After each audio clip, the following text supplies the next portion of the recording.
আমাদের প্রত্যেকেরই মন আছে। এর মধ্যে একটা সচেতন মন আর অবচেতন মন।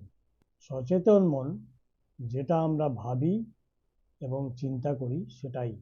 আর অবচেতন মনে আমাদের সমস্ত চিন্তা ভাবনা ছবির মতো জমা থাকে। সুতরাং আমাদের চিন্তা ভাবনাকে করতে হবে সুন্দর এবং আবেগতাড়িত। আমাদের চিন্তা ভাবনাকে কোনোভাবেই নাবাচক হতে দেওয়া যাবে না। যখন আমরা কোনো বিষয়ে চিন্তা ভাবনা করব তখন অবশ্যই ভেবে নেব এটা বাস্তব রূপ দেওয়া সম্ভব।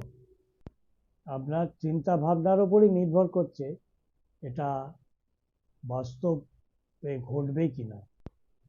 যদি আপনি নেতিবাচক, ধ্বংসাত্মক এবং ভয়ঙ্কর চিন্তা ভাবনা করেন তবে তা ভয়ঙ্করভাবে প্রতিফলিত হবে। আপনার চিন্তা ভাবনার ফলে আলসার, হার্টের সমস্যা, দুশ্চিন্তা এরকম নানাবিধ রোগের সৃষ্টি হয়। সেই জন্য নেতিবাচক চিন্তা করবেন না, ভালো চিন্তা করুন, ভালো হবে। খারাপ চিন্তা করলে খারাপ হবে। সারাদিন আপনি যা চিন্তা করেন আপনি তাই।